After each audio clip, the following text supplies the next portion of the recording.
बिस्मिल्लाहिर्रहमानिर्रहीम। नाज़रीन, मैं हूं जावेद बलोच और उम्मीद है आप लोग खैरियत से होंगे। आज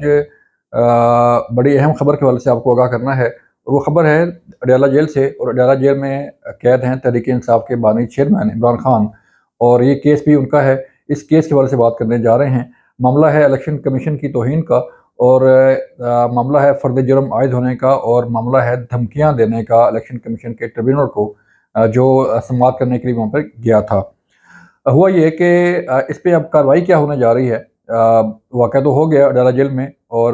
जो है वो इस पर मज़ीद कार्रवाई के लिए जो है वो सोच विचार की जा रही है कि आया इस पे कोई नई एफ़आईआर दर्ज की जाए इमरान खान के खिलाफ, या मज़ीद जो है इलेक्शन कमीशन की तौहीन का कोई और केस जो है वो चलाया जाए। ये ऑप्शन ज़ेर गौर हैं। मामला ये था कि 4 रुकनी इलेक्शन कमीशन के अरकान पर मुश्तमिल एक बेंच जो है वो समाअत करने के लिए पहुंचा था तौहीन इलेक्शन कमीशन केस की अडयाला जेल में। और जब इमरान खान को पेश किया गया वहाँ पर इलेक्शन कमीशन के सामने, तो उस मौका पर उनके वकला भी मौजूद थे, उस मौका पर उनके अहल खाना भी मौजूद थे। तो इस मौका पर जो है वो जब फ़र्द जुर्म आयद होना हुई, चार्ज फ्रेम होना शुरू हुआ, और कमीशन ने चार्जशीट पढ़ना शुरू की, तो उस वक़्त तहरीक इंसाफ के बानी चेयरमैन इमरान खान साहब जो है वो गुस्से में आ गए, और उन्होंने गुस्से में आकर इलेक्शन कमीशन के अरकान को बुरा भला कहना शुरू कर दिया। बताया जा रहा है कि उस मौका पर उन्हें ठंडा करने की भी कोशिश की गई। उनके जो फैमिली के अरकान थे उन्हें जो है वो समझाने की कोशिश की, लेकिन बानी चेयरमैन इमरान खान साहब जो है वो शदीद गुस्से में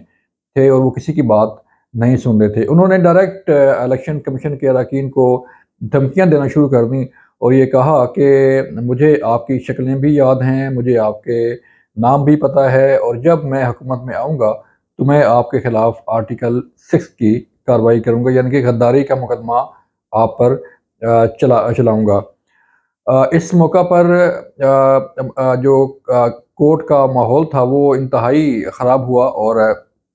इस ख़राब माहौल में जो है वो काफ़ी लोग इन्वॉल्व हुए। उनके वकला ने समझाने की कोशिश की इमरान खान को, उनकी फैमिली के अरकान ने समझाने की कोशिश की, लेकिन वो किसी की बात जो है वो सुनने को तैयार नहीं थे। चूँकि कोई 1 साल कुछ अरसा जो है, 1 साल से कम अरसा, यानी कि चंद माह जो है वो होने को है कि इमरान खान साहब जो है वो जेल के अंदर हैं। और जेल के अंदर कभी वो अटक जेल में थे,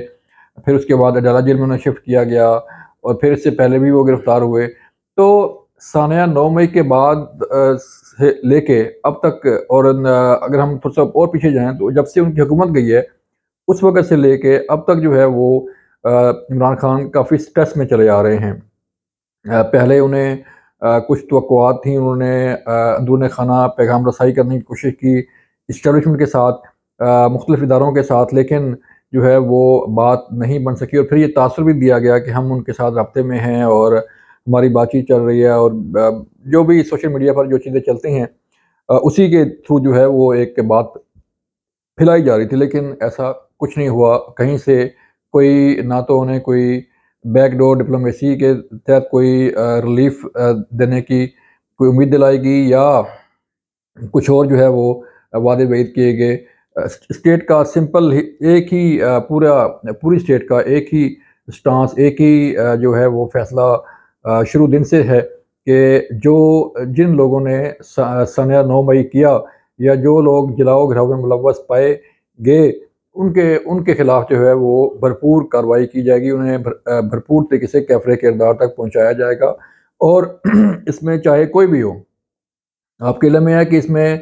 कोताही के मुर्तकिब कुछ फ़ौजी अफ़सरान भी थे, जिनके खिलाफ कार्रवाई की गई, तहकीकात की गईं कि 9 मई के दौरान उनकी ड्यूटी क्या थी, उन्होंने क्या अपने फ़राइज़ एहसन तरीके से सरअंजाम दिए या नहीं दिए, तो उस पर भी उन्हें कार्रवाई का सामना करना पड़ा। और फिर कुछ रिटायर्ड जनरल की फ़ैमिलीज़ के लोग भी जो है वो कुछ अहम शख्सियात के लोग भी, की फैमिली भी इसमें मुलव्वस पाई गई, तो उनके खिलाफ भी कार्रवाई हुई, वो भी गिरफ्तार हुए और उनके खिलाफ भी कार्रवाई की गई। मेन के چاہے کسی کا تعلق فوج سے ہے، چاہے کوئی سویلین ہے، چاہے کوئی سیاستدان ہے، چاہے کوئی عام شہری ہے، چاہے کوئی بیوروکریٹ ہے، جو بھی اس میں ملوث پایا گیا تھا اس کے خلاف جو ہے وہ بلا امتیاز کارروائی کی گئی تھی۔ لیکن اب جب کہ عمران خان صاحب ڈیلا جیل میں ہیں اور انہیں توشہ خانہ کیس میں سزا ہوئی، پھر اس کے خلاف اپیل ہائی کورٹ میں جو ہے وہ سزا معطل ہوئی، اب فیصلہ معطل کرانے کے لیے سپریم کورٹ آف پاکستان میں کیس چل رہا ہے، تو پے در پہ جو ہے وہ چیزیں ایسی چل رہی ہیں جس سے لگ یہ رہا ہے کہ خان صاحب عمران خان صاحب اس سٹریس میں اپنے جو ہے آپ کہہ لیں کہ ہوش و حواس جو ہیں وہ اس میں نہیں رہ سکتے۔ نیچرلی بات ہے کہ آپ ایک آزاد انسان کو جو کہ اس ملک کا وزیر اعظم رہا ہو اور جو اس ملک پر حکمرانی کرتا رہا ہو اور جس کے ایک اشارے پر جو ہے وہ لوگ گرفتار ہوتے ہوں، جو ہے وہ لوگوں کی قسمت کے فیصلے جو ہے وہ ایون ان کی قلم سے ہوتے ہوں، تو اس شخص کو اگر ایک بند کوٹری میں رہنا پڑے یا جیل میں رہنا پڑے تو نیچرلی اس کا اثر ذہن پر ہوتا ہے۔ تحریک انصاف کے چیئرمین عمران خان چونکہ سپورٹس مین ہیں، جو ہے وہ ایکسرسائز کرتے ہیں تو ان کا اسٹیمنا جو ہے وہ باقی لوگوں سے زیادہ ہے، لیکن ایون دین یوں لگ رہا ہے اس واقعے کے بعد کہ ان کا سٹریس لیول جو ہے وہ کافی بڑھ چکا ہے اور وہ بریک ہونا شروع ہو گئے ہیں، اور یہ پہلی مثال سامنے آئی ہے کہ ڈیلا جیل میں ان کا یہ ہنگامہ ہوا اور ہنگامہ کے بعد جو ہے وہ چیزیں سامنے آ رہی ہیں، اور اس پر اگر ہم دیکھیں تو الیکشن کمیشن کی طرف سے کارروائی کی بھی جو ہے وہ مشاورت کی جا رہی ہے کہ اس پر کارروائی کیا کی جائے۔ ہمارے ذرائع یہ بتا رہے ہیں کہ ایک آپشن تو یہ ہے کہ عمران خان کے خلاف دھمکیاں دینے کا ایک اور مقدمہ درج کر لیا جائے، اس پر مزید جو ہے وہ کارروائی شروع کی جائے، اور دوسری آپشن یہ ہے کہ الیکشن کمیشن کی توہین کا ایک اور کیس جو ہے وہ شروع کیا جائے اور اس پر جو ہے اس پر بھی انہیں ان کے خلاف چارج فریم کیا جائے۔ اب معاملہ یہ ہے کہ اگر الیکشن کمیشن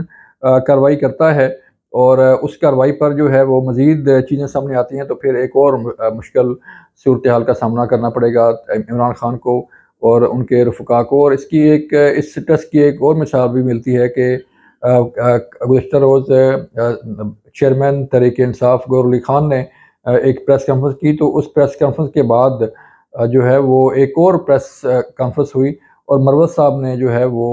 پریس کانفرنس میں کہا کہ میں ابھی عمران خان سے مل کے آ رہا ہوں، اور انہوں نے یہ کہا ہے کہ ہمیں چیف جسٹس آف پاکستان قاضی فائز عیسیٰ پر عدم اعتماد ہے، ہم ان پر اعتماد نہیں کرتے، لہٰذا وہ ہمارے کیسز سے الگ ہو جائیں۔ اب یہ معاملہ جو ہے وہ کس حد تک آگے جائے گا اور کس حد تک یہ درست سمت میں جا سکتا ہے، اس کا تو آنے والا وقت ہی فیصلہ کرے گا، لیکن تحریک انصاف کے چیئرمین جو ہے وہ یوں لگتا ہے کہ ایک اپنے وکیل کو یا کچھ لوگوں کو کچھ ہدایات دیتے ہیں اور کچھ لوگوں کو کچھ ہدایات دیتے ہیں، تو وہاں سے بیٹھ کے یہ ساری چیزیں جو ہے وہ ہو رہی ہیں اور معاملات کو آگے بڑھایا جا رہا ہے اور لوگوں کو استعمال بھی کیا جا رہا ہے۔ اس کا جو ہے وہ نیچرلی اثر تو پڑے گا الیکشن پر بھی اور تحریک انصاف کے کینڈیڈیٹس پر بھی اور بلے کے نشان پر بھی، تو دیکھنا یہ ہے کہ کس طرح جو ہے وہ چیزیں آگے بڑھتی ہیں، لیکن ایک بات طے ہے کہ نہ تو چیف جسٹس قاضی فائز عیسیٰ صاحب کی جو میں کیسز کی سماعت سے سامنے چیزیں آ رہی ہیں، ان کے ریمارکس سامنے آ رہے ہیں، وہ تو بالکل قانون کی حکمرانی پر ہی کھڑے نظر آتے ہیں، اور جو آئین اور قانون کہتا ہے اس کے مطابق ہی فیصلہ جو ہے وہ کرتے نظر آ رہے ہیں، کیونکہ اس سے